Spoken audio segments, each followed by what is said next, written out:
Là, je vais vous expliquer donc un aspect seulement de culture polynésienne et de ce qu'est être Mahu. D'accord. Comme vous avez pu voir, en haut, il y a marqué la famille. Ici, vous avez regardé, il y a que des garçons.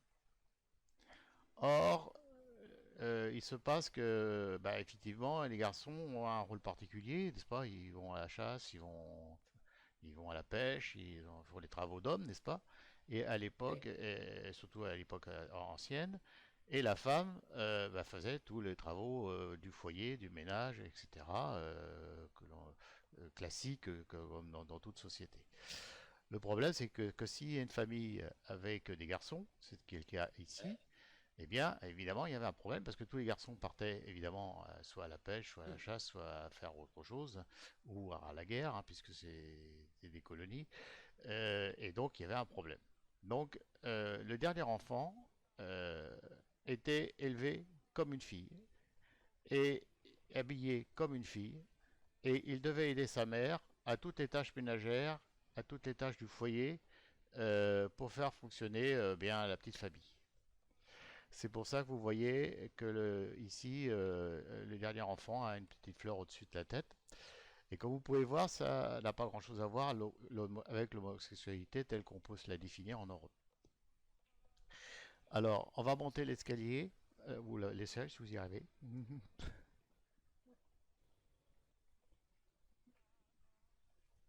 Allez-y, allez-y, allez-y, on va monter. On va aller au deuxième tableau. Je vous signale qu'il y a dans la petite maison, il y a des petits cadeaux, si on verra après. Moi, je peux voler. Alors, est-ce qu'il y a de la place pour tout le monde? Tout le monde est arrivé à monter.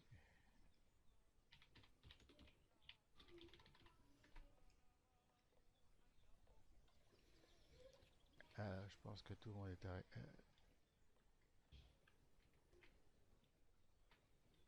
Ouais, attends, j'arrive. C'est le Mahut qui fait voler les coins? Attends, attends, tu vas. Je vais t'expliquer. Oui. Donc, à l'âge adulte, parce qu'évidemment elle va devenir adulte, l'enfant en question, euh, le garçon devient ce qu'on appelle Mahu. C'est donc lui qui va gérer tous les problèmes sociaux qu'il y aura dans la communauté.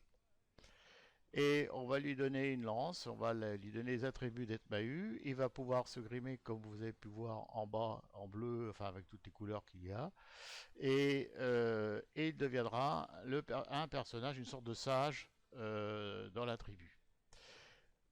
Or, le problème, c'est quand les Européens sont arrivés, et notamment du côté d'Hawaï, est arrivé les puritains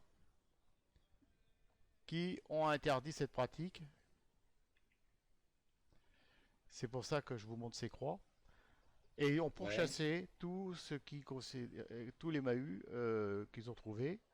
Ils ont persécuté, massacré, enfin un peu puni, enfin bref, voilà.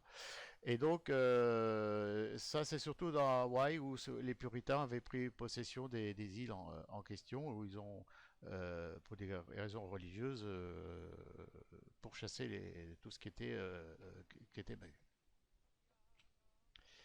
Alors on va s'avancer. Les croix, donc ça symbolise un petit peu la persécution des puritains de l'époque.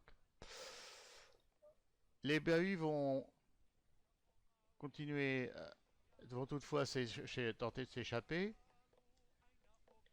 Et là, ça devient intéressant. Ils vont mener leur vie.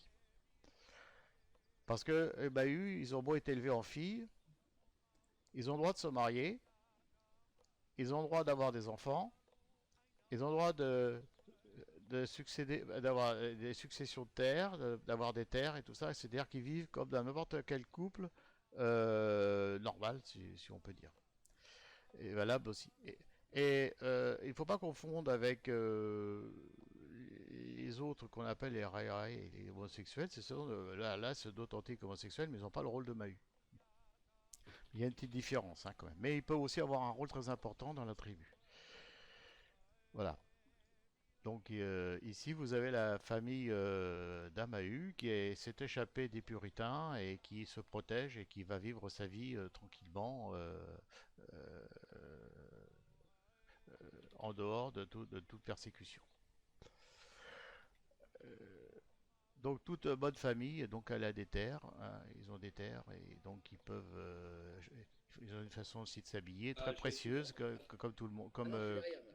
et Vas-y, vas-y, pas de problème. alors donc surtout faut pas confondre l'esprit Mahut avec l'homosexualité, c'est pas tout à fait la même chose. Euh, On n'est jamais trop près l'un de l'autre. alors, en Polynésie, un homme ou une femme peut être à ce qu'on appelle un rai rai.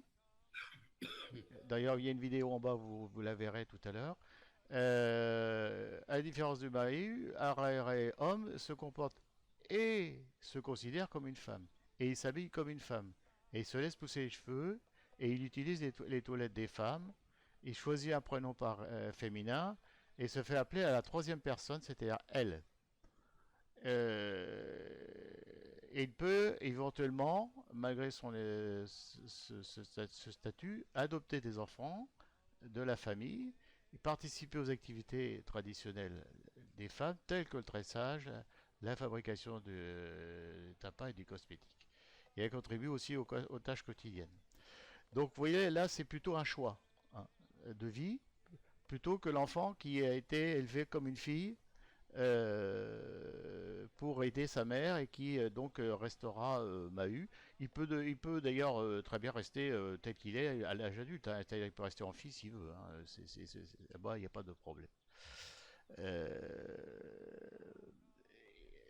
les Raérae et la famille, de la famille étaient chargés aussi de l'éducation sexuelle de ses jeunes frères et sœurs, cousins, tout ça. Vous Ils sont voyez, vachement c'était tolérants et cool ah, ils là-bas, sont dis donc. extrêmement tolérants, mais c'est Ah, pas du c'est tout la même. super, Il faut pas mélanger la société occidentale telle qu'on la connaît nous et notre vision à nous, telle que eux ouais. vivaient les choses avant l'arrivée des Européens, bien sûr. C'est les Ouais. Européens et le Et- christianisme qui ont un petit peu, disons, changé un peu les choses. Les choses ont été particulièrement difficiles, notamment du côté d'Hawaï, à cause des puritains, bien sûr. Voilà. ah oui, oui, je me rends bien compte. Ouais. Alors, c'est vous dire que finalement, quand on regarde aujourd'hui, ils étaient largement plus en avance que nous sur ce plan-là. Je tiens à préciser que je J'ai n'ai. l'impression qu'ils essaient de régler un Vraiment, problème vraiment, vraiment. avec 75. euh, voilà. Donc ici, vous avez ce tableau où il est avec sa famille en train de vivre sa C'est vie. ça. Je vais vous montrer maintenant un peu plus haut euh, un autre tableau. Enfin, c'est ce qu'on appelle un temple polynésien. Alors attention de ne pas tomber. Il n'y a pas trop de place, je vais peut-être me lever de là. Vous pouvez montrer. Alors, il n'y a pas grand-chose à. Il faut vous montrer ce que c'est qu'un temple polynésien. Et vous avez une superbe vue sur l'ensemble de la région Polynésie. Vous remarquerez ces lettres, hein, ce sont des messages de tolérance, hein, toutes ces lettres là que vous voyez voler là, toutes ces bandes avec des lettres. Si vous lisez, c'est des messages de tolérance.